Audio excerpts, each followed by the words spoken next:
أهلا بكم. شهر مارس من كل سنة بيبقى فيه عيدين، اليوم العالمي للمرأة اللي هو يوم 8 مارس، وفي مصر عندنا عيد الأم اللي هم يوم 21 مارس. يعني شهر مارس بيعتبر شهر المرأة بامتياز.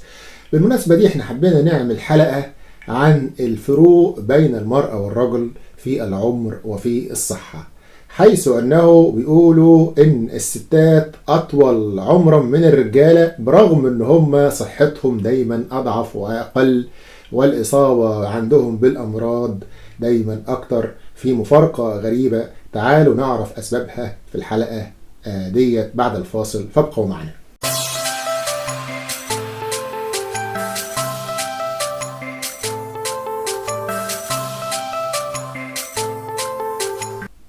أهلا بكم مرة تانية.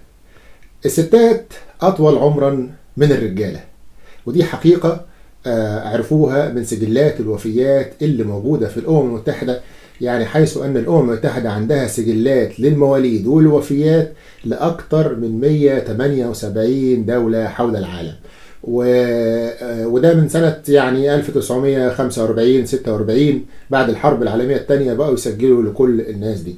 لكن في أكثر من 38 دولة لهم سجلات أقدم من كده، تعدي 150 سنة وال200 سنة أحيانا، وفيها يعني على كل السجلات دي سواء 38 دولة أو سواء 176 ولا 178 دولة دول كلهم بيلاقوا إن متوسط عمر الستات أطول من متوسط عمر الرجالة بدرجة ملحوظة جدا.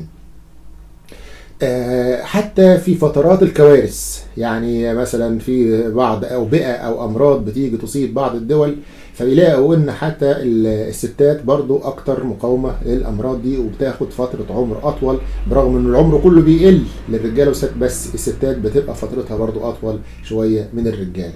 واحنا اهو يعني احنا دلوقتي في فترة في كارثة من الكوارث، يعني عندنا وباء عالمي اللي هو وباء الكورونا، وبرضو عندنا الستات برضو يعني مقاومتهم للكورونا في الغالب اكتر من الرجاله، ومعدل الوفيات في الرجاله اكتر من الستات، فدي حاجه تحسب للستات. لكن المفارقه الغريبه ان الستات برغم ان هم اطول عمرا الا ان هم اكثر اصابه بالامراض. دي ملهاش علاقه بضعف الجسد ولا حاجه، اكثر اصابه بالامراض والاعتلال، ولكن الوفيات بالامراض دي بتبقى عندهم اقل. فمثلا في دوله زي الولايات المتحده، في الجدول اللي احنا هنشوفه عندنا ده يعني إحصائية عملوها سنة 2013 عن أهم 15 سبب من أسباب الوفاة في أمريكا، ومين بيموت أكتر الرجالة ولا الستات. فهنشوف عندنا مثلا أمراض القلب، لقوا كل 3 رجالة بيموتوا قدامهم 2 ستات بس، يعني في عندنا 1 راجل زيادة بيموت. فمثلا السرطان بزيادة 1.4، يعني برضو تقريبا كل 3 رجالة قدامهم 2 ستات. الحوادث، بالنسبة للحوادث برضو عدد الوفيات بين الرجال ضعف بالظبط عدد الوفيات بين الستات. كمان مرض اسمه الشلل الرعاش، وكل ده برضو الرجالة أكتر من الستات، يعني أكتر من الضعف. نسبة الانتحار، ودي مش مرض بس قد يكون له علاقة بالحاجات النفسية، نسبة الانتحار 3.7 أكتر في الرجال عن الستات، يعني كل 3.7 راجل بينتحر في امرأة واحدة بتنتحر.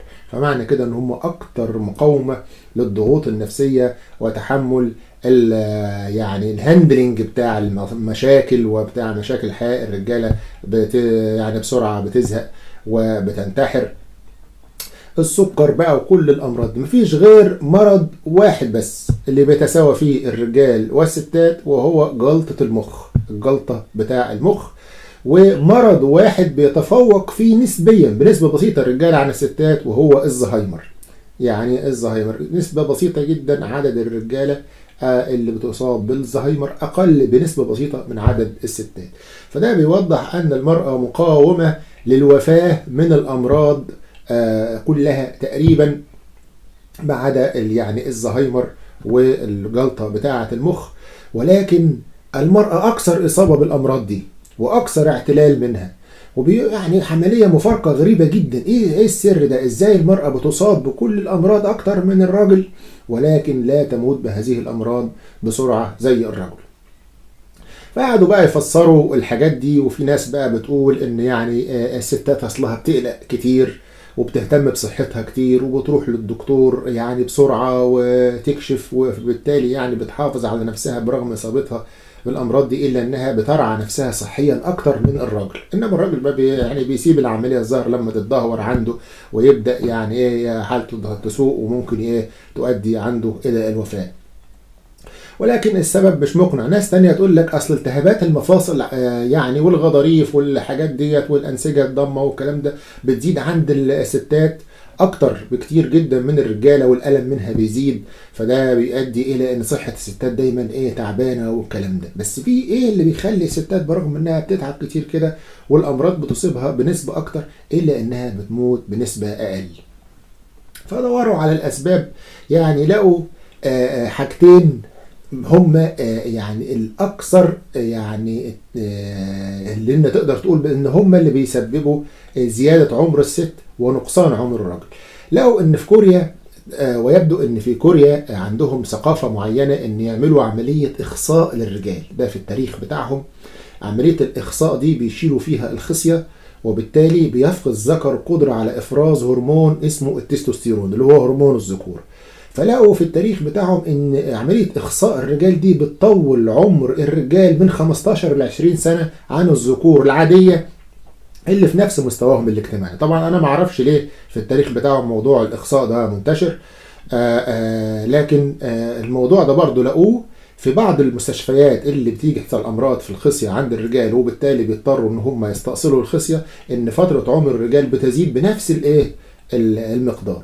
فكده يبقى اتهم هرمون التستوستيرون ان هو بيأثر العمر. يعني هرمون التستوستيرون وهو هرمون الذكوره ده اللي بيؤدي لقوه الرجل ومقاومته للامراض والكلام ده، هو بيعمل العضلات بتاعته والحكايه دي خشونه الصوت والدقن والشعر والكلام ده هو اللي بيأثر عمره. ولقوا ان هرمون التستوستيرون ده بيزود معدل الاكسده وبيزود يعني او بيقصف عمر الانسان يعني باختصار. على النقيض من كده لقوا ان هرمون الاستروجين، وده الهرمون اللي بتفرزه المبايض بتاع النساء، هو المسؤول عن اطالة عمرهم وهو اللي مسؤول عن زيادة مقاومتهم للامراض. لان لقوا ان هرمون الاستروجين هرمون مضاد للاكسده وهرمون منشط للجهاز المناعي. وطبعا ده يعني شفناها هو في موضوع الكورونا ان الستات بيبقوا اكثر مقاومه لفيروس الكورونا من الرجال. عملوا يعني تجربه بسيطه جدا.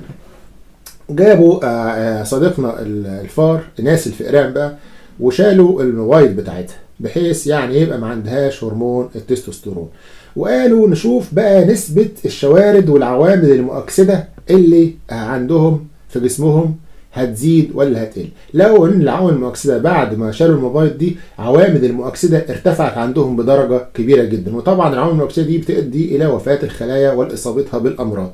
فقالوا طيب خلاص احنا كده عرفنا ايه اول حاجة ان الاستروجين كان مقلل العوامل المؤكسدة الضارة دي. طيب ما تيجي نديهم بقى بعد ما عملنا لهم شيل المبيض نديهم بقى استروجين من بره زي الحبوب اللي بيديوها في الستات دي بتاع منع الحمل دي، نديهم استروجين من بره نحطه لهم في الاكل ونشوف العوامل المؤكسدة والشوارد الحرة دي هتقل ولا لا. لقوها بتقل بنسبة كبيرة جدا. تمام. وده اثبت ان الاستروجين له دور فعال جدا في اطاله عمر النساء. يبقى احنا كملخص الحلقه دي عندنا الستات اطول عمرا واكثر مقاومه للموت بالامراض وان كانت بتصاب اكثر بالامراض من الرجال، وان السبب في نقص العمر عند الرجاله هو هرمون التستوستيرون، والسبب في طول العمر عند الستات هو هرمون الاستروجين. اذا فقوه الرجل في ضعفه وضعف المرأة في قوتها. وإلى اللقاء في حلقة قادمة، والسلام عليكم ورحمة الله وبركاته.